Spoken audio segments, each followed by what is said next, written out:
到咗酒店啦，酒店房啊，帶泡池噶，哇，佢仲有台，有電磁爐喎，迷你吧喎，然之後呢度有浴室啦，乾濕分離啦，然之後呢度就房間啦，咦，房間出去就係泡池喎。好大風口喎，然之後呢度就係泡池啦，掂啊！睇下呢度就係市景咯，係啊，溫泉區啊，個溫泉城嗰個排返。我哋而家去浸溫泉啦，由酒店呢邊行過去就係溫泉區，呢度咧就有咖啡飲嘅。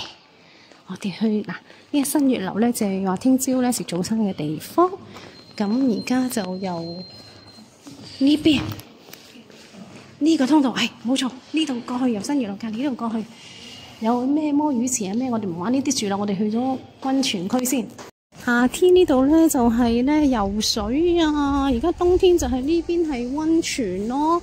咁咧呢度係溫泉，你應該，然之後嗰邊咧又係溫泉區啊，入去就係好多唔同嗰啲咩紅酒啊、養生池啊咁樣樣咯。嗰邊就係沖涼換衫地方。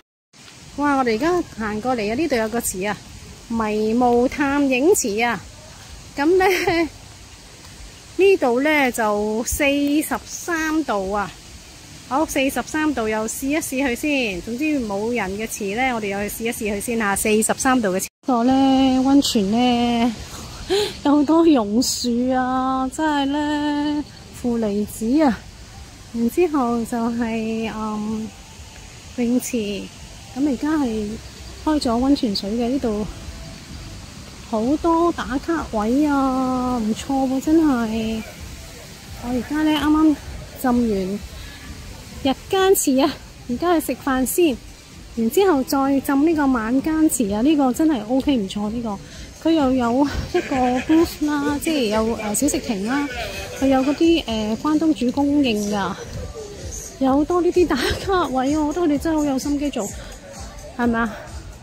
即係好有熱帶風情咯！即係如果我哋度假真係唔錯喎，好有風情，度假風情啊！夏天咧呢度泳池，然之後泳池側邊有個吧咧，然之後揾啲泳池邊飲啲嘢飲就呢種啦。然之後就有雪糕啊！夏天咧有嘢飲，即係冬天而家咧嗰邊就有呢一個嘅關東煮飲食咯，係啦，呢度有啲關東煮。唔知有冇篝火晚會啊？如果有就好熱鬧啦！呢度咧圍住個爐喺度跳舞啊，好似話夜晚8點鐘喎，希望今晚都有啦。因為今晚星期5，我哋嚟到，唔知有冇啊？星期6就肯定一定有啦，星期5唔知有冇。哇！啲小朋友咧，仲有呢啲啊，小朋友嗰啲打機，大型小朋友一齊打啊！哇！睇下呢間酒店，佢呢度有爆谷，有爆谷，但有啲亂糟糟咯嚇。仲有呢個應該係雪糕啩，不過而家夏天冬天停咗啦，淨得爆谷咧，同埋有啲飲品。呢度一入嚟有個福字打卡位啊，攬住佢啊，暖暖啊！哇，好多團嚟咗，好多，其實呢度都好多香港團㗎。然之後呢度咧有呢一個嘅薑茶，頭先飲過好正㗎。浸完溫泉嚟飲薑茶一流。篝火晚會有每晚嘅8點至9點啊，應該 OK 㗎，應該今晚都有。如果係咁樣樣就好熱鬧啦。